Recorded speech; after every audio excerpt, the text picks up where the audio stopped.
आप सभी का आज की इस क्लास में स्वागत है। आज हम सीखेंगे प्रश्नावली 3.5 का पहला प्रश्न। विभाज्यता के कुछ और नियम हम देखेंगे। देखो, पहला जो नियम है, यदि कोई संख्या एक संख्या से विभाज्य है तो वह संख्या इस संख्या के प्रत्येक गुणनखंड से भी विभाज्य होगी। उदाहरण हम लेते हैं, 24 है एक संख्या जो विभाज्य है 8 से। देखो, 8 का भाग 24 में जाता है 3 बार। तो अब हम ये देखेंगे कि 8 के जितने भी गुणनखंड हैं, देखो 8 के गुणनखंड क्या हैं, गुणनखंड लिख लेते हैं हम शॉर्ट में।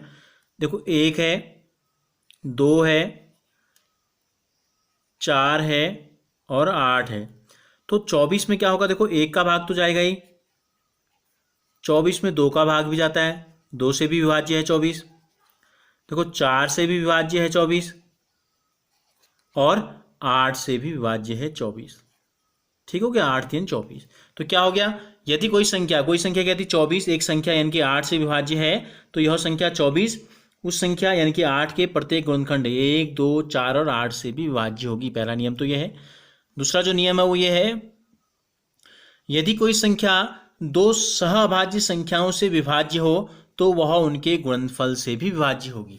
जैसे कोई दो सहअभाज्य संख्याएं हम लेते हैं, हमने कोई सहअभाज्य संख्याएं ले ली, ठीक है, सहअभाज्य संख्या हमने आपको बताया है ऐसी संख्याएं जिनका एचसीएफ होता है 1, 3 और 4 ले ली हमने। जैसे अब कोई ऐसी संख्या लेते हैं जो इन दोनों से विभाज्य है, ठीक है, जैसे 24 ले लिया हमने, 24 ऊपर भी ली थी, 24 ले लेते हैं। तो देखो 24 में 3 का भाग भी जाता है, कितने बार जाता है, 8 बार, और 24 में 4 का भाग भी जाता है 6 बार। तो यदि कोई संख्या दो सहअभाज्य यानी कि 3 और 4 से विभाज्य है तो वह उनके गुणनफल, उनका गुणनफल का मतलब 3 और 4 का गुणनफल। तो देखो 24 में 3 और 4 का गुणनफल कितना होता है, 3 चौको 12, 12 का भाग भी जाना चाहिए, जा रहा है 2 बार। तो हमने इसकी जांच भी कर ली। दूसरा नियम ये हो गया। तीसरा जो नियम है वो ये है, यदि दी हुई दो संख्याएं किसी संख्या से विभाज्य हों तो इन संख्याओं का योग भी उस संख्या से विभाज्य होगा। जैसे कोई दी हुई दो संख्याएं हैं, हमने जैसे दो संख्याएं ले ली, हमने एक संख्या ले ली 10, इसमें 5 का भाग जाता है 2 बार, और दूसरी संख्या हमने ले ली 15, इसमें 5 का भाग जाता है 3 बार। तो कोई दो संख्याएं, दी हुई दो संख्याएं किसी एक संख्या कहने का मतलब 5 से विभाज्य हैं, तो इन दोनों का जो योगफल होगा 10 और 15, ठीक है, में भी 5 का भाग जाना चाहिए, ये नियम ये कहता है। तो 25 में देखो 5 का भाग जाता है कितने बार, 5 बार जा रहा है। चौथा जो नियम है वो नियम ये कहता है, यदि दी हुई दो संख्याएं किसी संख्या से विभाज्य हों तो इन दोनों संख्याओं का अंतर भी उस संख्या से विभाज्य हो गया। बिल्कुल वही ऊपर वाला उदाहरण हम फिर ले लेते हैं। देखो 10 में हमने कहा 5 का भाग 2 बार जाता है, 15 में भी 5 का भाग जाता है 3 बार। तो इन दोनों का जो अंतर है, बड़े में से छोटे को घटा देते हैं, 15 में से 10 घटाएंगे तो इनके अंतर में भी 5 का भाग जाएगा। तो ये हो गई विभाज्यता के कुछ और नियम। अब इसके आधार पर हम अगली प्रश्नावली को हल करेंगे।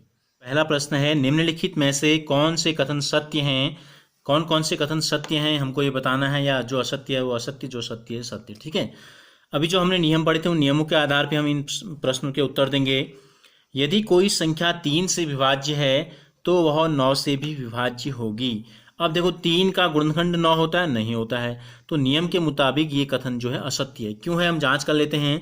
जैसे कि एक संख्या 6 है, 6 में 3 का भाग जाता है 2 बार, तो क्या 6 में 9 का भाग भी जाएगा, नहीं जाएगा, 9 का भाग पूरी बार नहीं जाएगा, एक पूर्ण संख्या नहीं आएगी।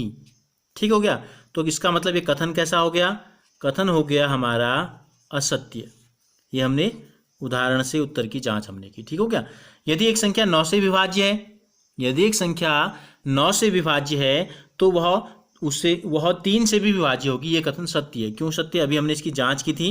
ये नियम है, नियम हमने क्या बताया था, यदि कोई संख्या एक संख्या से विभाज्य है तो वह संख्या उस संख्या के प्रत्येक गुणनखंड से भी विभाज्य होगी।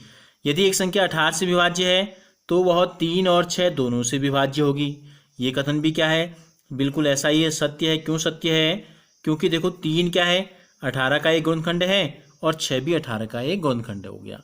इसके बाद जो डी है, संख्या 9 और 10 दोनों से विभाज्य है, एक संख्या 9 और 10 दोनों से विभाज्य है तो वह 90 से भी विभाज्य होगी। एक नियम हमने आपको अभी बताया था, यदि दी हुई दो संख्याएं किसी संख्या से विभाज्य हैं, यदि कोई संख्या दो सहभाज्य संख्याओं से विभाज्य है, अगर कोई संख्या, ठीक है, ये दोनों क्या है, सहभाज्य संख्याएं हैं, तो इनके गुणनफल 9 और 10 का गुणनफल क्या है, देखो 90, तो गुणनफल से भी विभाज्य होंगी, ये भी क्या हो गया, सत्य हो गया। आप चाहें तो उदाहरण से इसकी जांच भी आप कर सकते हैं इन सभी की।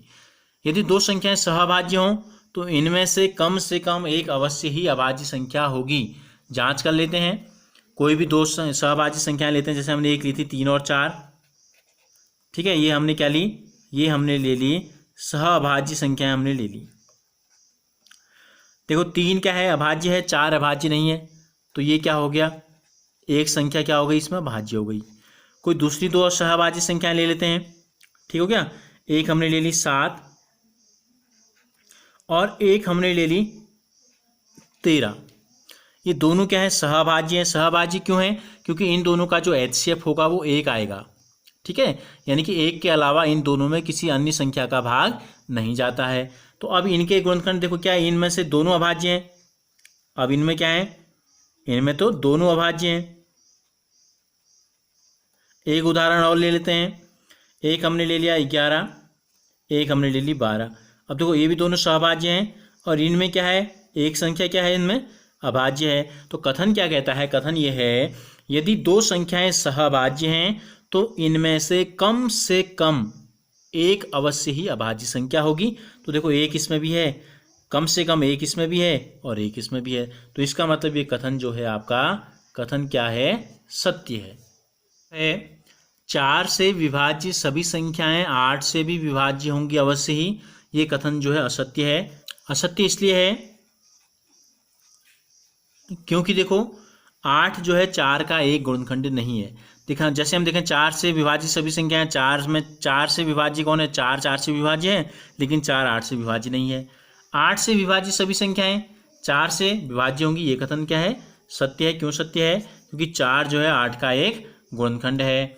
अगला जो है, यदि कोई संख्या दो संख्याओं को अलग अलग पूरा विभाजित करती है तो वह उसके योग को भी पूरा विभाजित करेगी, ये कथन अभी नियम हमने पढ़ा था और हमने उदाहरण भी देखा था, ये भी क्या है, सत्य हो गया। और यदि कोई संख्या दो संख्याओं के योग को पूरी विभाजित करती है तो वह उन दोनों संख्याओं को अलग अलग भी विभाजित करेगी, ये कथन भी क्या हो गया आपका, ये कथन भी आपका सत्य हो गया।